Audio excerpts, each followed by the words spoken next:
Hello বন্ধুরা, আশা করি সবাই ভালো আছেন। গত ভিডিওতে আপনারা দেখেছেন কিভাবে আমরা খ্যামচাং পাড়া থেকে রংরাং হয়ে মিনিয়াং পাড়ায় আসি। ভিডিওটি না দেখে থাকলে ডিসক্রিপশনে লিংক দেওয়া আছে, দেখে নেবেন। আজকের ভিডিওতে আমরা যাব মিনিয়াং পাড়া থেকে দুসরি বাজার। যেতে যেতে দেখব মিনিয়াং পাড়ার অত্যন্ত জনপ্রিয় ঝুম এবং শামুক ঝর্ণা। চলুন তাহলে আজকের ভিডিওটি শুরু করা যাক। শুভ সকাল। আজকে আমাদের শেষ ট্রিপ। তো আজকে সকালটাই পাহাড়ের হয়তোবা শেষ সকাল এই ট্রিপের জন্য। হয়তোবা নেক্সট ডে ইনশাল্লাহ দেখা হবে আবার এই পাহাড়ে কোনো এক পাড়ায়, জানি না আবার কবে আসতে পারবো পাহাড়ে। তো এই সবাই লাস্ট পাড়ায় আজকে শেষ দিনে ফটোশ্যুট করতেছে। আল্লাহ ভরসা, নেক্সট ডে আবার কোনো একদিন পাহাড়ে আসলে অবশ্যই ভিডিও করার চেষ্টা করবো। রোহন ভাই, হ্যাঁ ভাই, কি অবস্থা? আজকে কিন্তু আজকে আমাদের শেষ ট্রিপ। এতদিন ভালোই লাগতেছিল, আজকে চলে যাচ্ছে এই জন্য কিছুটা মন খারাপ, কারণ পাহাড়ে যে প্রাকৃতিক একটা ফিল পাওয়া যায়, এটা আজকে আমাদের শেষ ট্রিপ। তো ইনশাল্লাহ এর পরবর্তীতে আবারও আমরা পাহাড়ে আসবো। পাহাড়ের প্রতি একটা মায়া, এই মায়া থেকে পাহাড়ে আসা, এই তো হলো অবস্থা। তো চলেন ওবায়দুল ভাই, শেষ ট্রিপ। আলহামদুলিল্লাহ ভালোভাবে মোটামুটি বের হইতে পারতেছি, এটা আল্লাহ কাছে লাখ শুকরিয়া।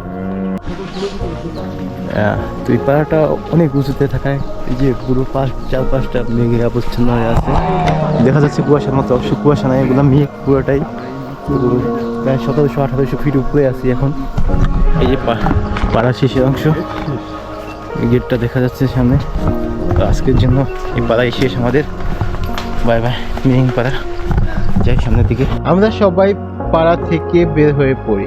দুসরি বাজার যাওয়ার পথে আমরা দেখতে পাবো মিনিয়াং পাড়ার অপরূপ সুন্দর পাহাড়ি ঝুম এবং শামুক ঝর্ণা। চলুন সামনের দিকে যাই, যদি কোনো ভালো ভিউ আসে বা ভালো কোনো দৃশ্য আসে দেখানোর চেষ্টা করবো।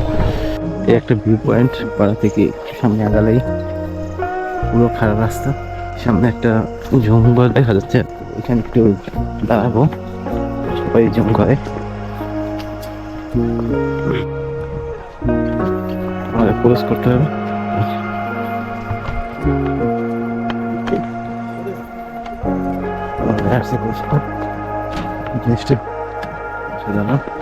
মধ্যে ধান চাষ করছে, ঝুমের ধান ওখানে উঠাইয়া তারপরে এই করতেছে, মারাইতেছে। যারা আলী কদমে রংরং ক্রিস্তং সামিটে আসে তাদের কাছে এই জায়গাটা জনপ্রিয় জায়গা। ঝুমের চাষ করছে মিনিয়াম পাড়াতে। এই মিনিয়াম পাড়ায় ঝুমের মানে ঝুমটা এত সুন্দর, সবাই ছবি তোলে। এই যে পাহাড়িরা এগুলোতে করে ধান নিয়ে যায়। এই ঝুমে তারা ধান চাষের পাশাপাশি বিভিন্ন ধরনের সবজি চাষ করে থাকে, যেমন কুমড়া, ভুট্টা, মরিচ, হলুদ ইত্যাদি। এগুলোই তাদের জীবিকা নির্বাহের প্রধান উৎস। এখান থেকে ঝুম তুলে এখানে রাখে, এখানে মারাই করে, তারপরে এখানে পরিষ্কার করে পাড়ায় নিয়ে যায় সব। তো এইগুলো ঝুম ঘরের ভিতরের অংশ। এখানে এই যে ভুট্টা রাখছে উঠায়া, আর এই যে ঝুমের ধান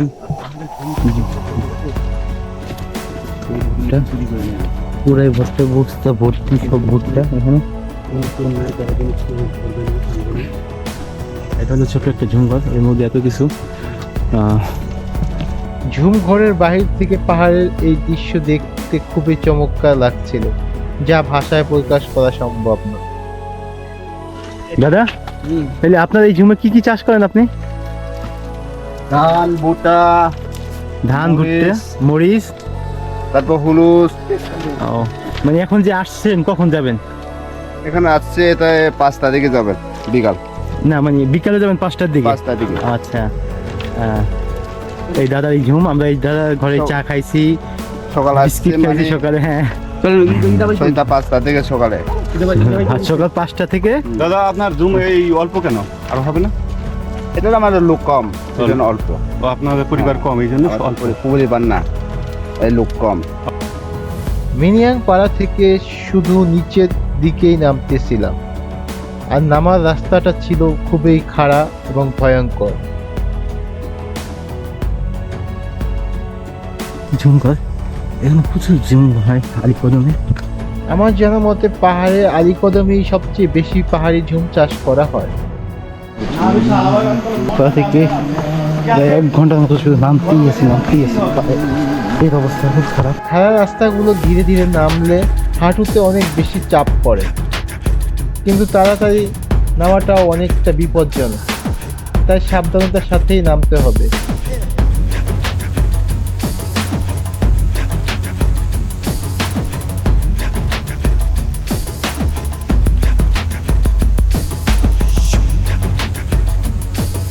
আমরা কিছুটা জায়গা নামার পরে একটা ঝিরি দেখা পাই। তো পাহাড়ে নামতে নামতে এবং ছোট্ট একটা পাহাড় উঠে নেমে এখন গিরি দিয়ে হাঁটবো। তো এই গিরি দিয়ে আমাদেরকে ঝর্ণা আছে, ঝর্ণার নাম কি জানো? শামুক ঝর্ণা যাবো, সেখানে একটু রেস্ট করবো। আমাদের ভাই আইসা পড়ছে, ওয়েলকাম টু শামুক ঝর্ণা। আজকে হচ্ছে আমাদের শেষ দিন। তো সেই শেষ দিনে আমরা চলে আসছি, আমাদের লাস্ট ঝর্ণা হচ্ছে শামুক ঝর্ণা। এই ঝর্ণা শেষ করে আমরা চলে যাব ম্যানকিউপাড়া নিচ দিয়ে আমরা চলে যাবো দুস্তি বাজার থেকে আলীকদম থেকে হয়তো দুপুরে লাঞ্চ সেরে আমরা প্ল্যান আছে যে মারাংসা যাবো। মারাংসা যে আমরা বিকেলের সময়টা সুন্দর মতো কাটাবো, এটা এলেও আমাদের উদ্দেশ্য, কারণ মারাংসার চমৎকার ভিউ পাওয়া যাবে এবং ওখানে পরিচিত আছে কাইসার টিটু ভাই, তার তত্ত্বাবধানের রিসোর্টটা আছে, সেই রিসোর্টে তার সাথে আড্ডা মারবো। এই লোক তারপর হচ্ছে যে রাত্রে 7টা বাসে আমরা চলে যাবো ঢাকার উদ্দেশ্যে রওনা দেবো আমরা ইনশাআল্লাহ।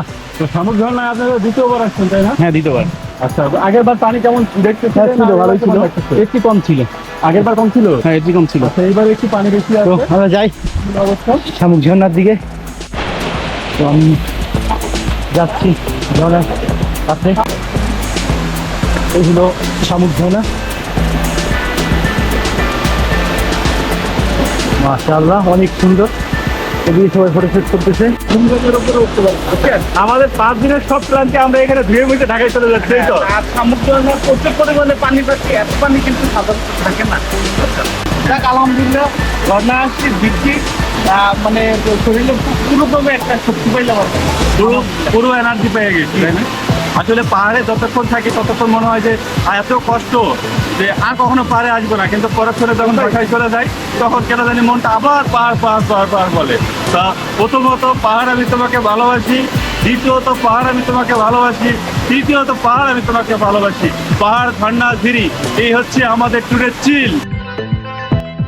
শামুক ঝর্ণাটি আমাদের প্রত্যাশার থেকে অনেক বেশি সুন্দর ছিল, তাই এখানে আমরা খুব ভালো একটা সময় উপভোগ করি।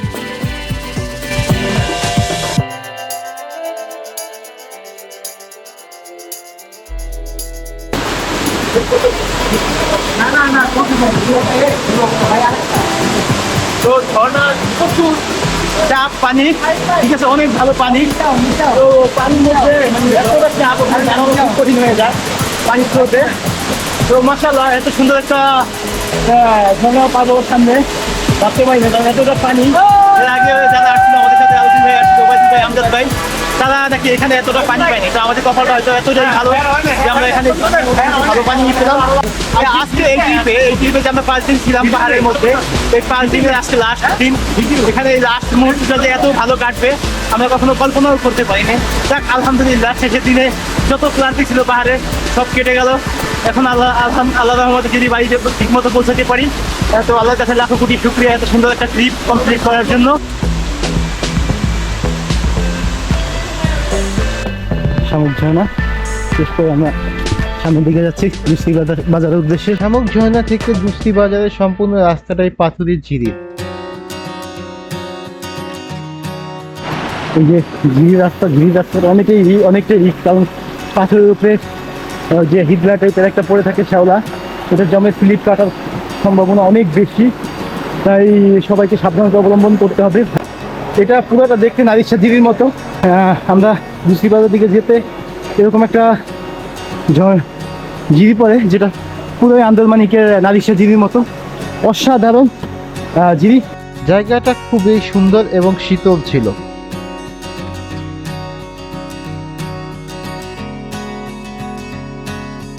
এই আমরা ঝিরি দিয়ে হাঁটতে হাঁটতে চলে আসলাম মেন্টি পাড়া। তো পাড়াটা মোটামুটি ছোট, এটা হলো যে পাড়ার স্কুল।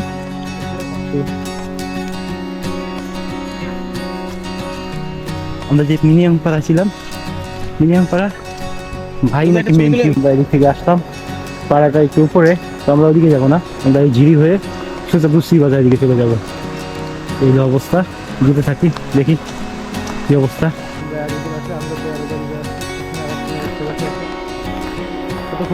আমরা প্রচন্ড বৃষ্টির মধ্যে ট্রেকিং করে এগিয়ে যাচ্ছি দুসরি বাজারের দিকে।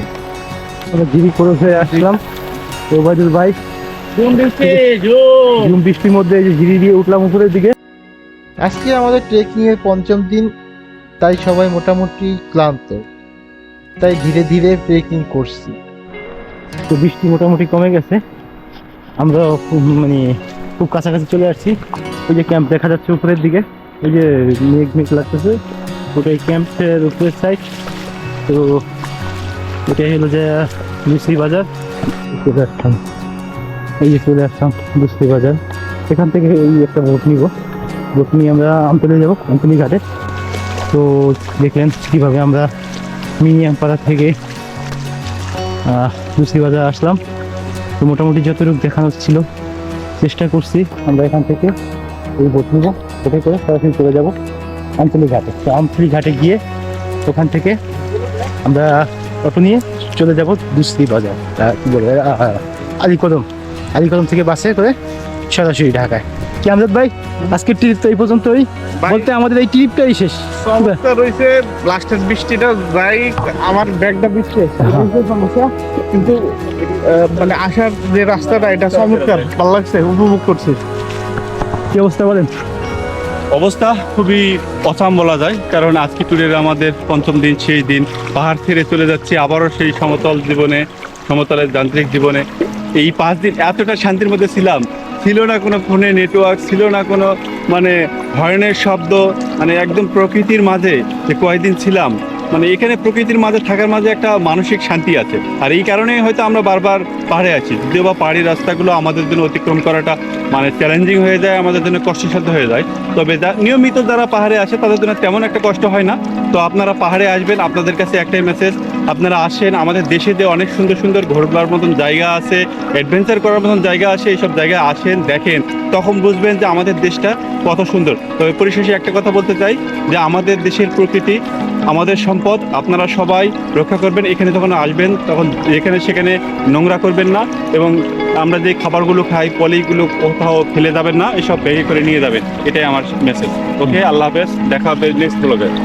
তো দেখলেন ভ্রমণ বাড়ির উপস্থাপনা। এখন আমার যেটা বলা, অনেকেই বলে বাংলাদেশটা কি আছে দেখার মতো, বাংলাদেশটা অনেক ছোট। তো তাদের উদ্দেশ্যে একটা কথাই বলবো, আসেন, দেখেন, বাংলাদেশটা ঘুরেন, তারপরে বলবেন যে বাংলাদেশটা দেখার কিছু নাই, সৌন্দর্যের কিছু নাই এবং ঘোরার কিছু নাই। যদি এতই দেখতে মন চায়, পাহাড়ে আসেন, পাহাড়ে এসে পাহাড়ের সৌন্দর্য উপভোগ করুন, পাহাড়ে জীবনযাত্রা উপভোগ করুন, তারা কীভাবে জীবনযাপন করে দেখেন, উপভোগ করেন, তারপর বলবেন যে পাহাড় ভালো না, মানে বাংলাদেশটা ছোট, বাংলাদেশে দেখার কিছু নাই। আজকে অনেক দিন হলো, মোটামুটি মানে অনেক বছর হলো পাহাড়ে আসি। 4 বছর আমাদের পাহাড়ে 4 বছর পাহাড়ে আসা, সাল থেকে শুরু। তারপরও পাহাড়ে মনে হয় যে কিছুই দেখতে পারিনি এখনো, এই বান্দরবন বা চিটাগাংয়ের এরিয়াতে, পাহাড়ি অঞ্চলটা। তো পাহাড়ি অঞ্চলের থেকে সৌন্দর্য মনে হয় আর কিছু আছে বাংলাদেশে, আমার মনে হয় না। পাহাড়ের মতো এত সুন্দর দৃশ্য, ন্যাচারাল দৃশ্য, এবং পাহাড়িদের জীবনযাত্রার মতো এরকম আদি জীবনযাপন খুব কমই পাওয়া যায় সমতলের দিকে, নাই বললেই চলে। তো তোমরা কিছু বলবেন? প্রাকৃতিক সৌন্দর্যে ভরা বান্দরবন এক জীবনে ঘুরে শেষ করা যায় না, এরকম একটা কথা আমাদের ট্রেকারদের মধ্যে আছে। তবে কথাটা অবাস্তব না হলেও কিছুটা সত্যি, যে আসলে আমরা 4 বছর থেকে পাহাড়ে ঘুরতেছি, কিন্তু এখনো আমাদের মোটামুটি জায়গাগুলোতে যাওয়া হয়েছে, তবে এখনো অনেক জায়গায় আছে যেখানে আমাদের পা পড়েনি। এই বান্দরবন জেলার মধ্যে রুমাতে আমরা গেছি, থানচিতে গেছি, আমরা আলীকদমে আসছি, রংছড়িতে আসছি, অনেক জায়গাতেই গেছি, কিন্তু তারপরেও মনে হয় কেন জানি যে এখনো আমাদের দেখার অনেক কিছু বাকি আছে। যে এই বান্দরবনের মধ্যে এখনো কিছু কিছু লোকায়িত সুন্দরতা আছে যেখানে আমরা এখনো যেতেই পারিনি। তবে ইনশাল্লাহ আমরা আস্তে আস্তে কন্টিনিউ করতেছি, ইনশাল্লাহ একদিন বান্দরবনের সব কিছু আপনাদেরকে ঘুরে দেখাবো আমরা, ইনশাআল্লাহ। হ্যাঁ বন্ধুরা, আমরা দুসরি বাজারে আর্মি ক্যাম্প থেকে এন্ট্রি নিয়ে তাদের ঠিক করে দেওয়া বোট নিয়ে আমতলী ঘাটে যাচ্ছি। সেখান থেকে আলীকদম গিয়ে বাসে করে ঢাকায় যাব। আজকের ভিডিওটি এই পর্যন্ত। ভিডিওটি ভালো লাগলে লাইক, কমেন্ট এবং সাবস্ক্রাইব করে পাশে থাকবেন। এই ভিডিওটি আলীকদম ট্রিপের শেষ পর্ব। দেখা হবে নতুন কোনো জায়গায় নতুন কোনো ভিডিও নিয়ে। সেই পর্যন্ত সবাই ভালো থাকবেন, সুস্থ থাকবেন। আল্লাহ হাফেজ।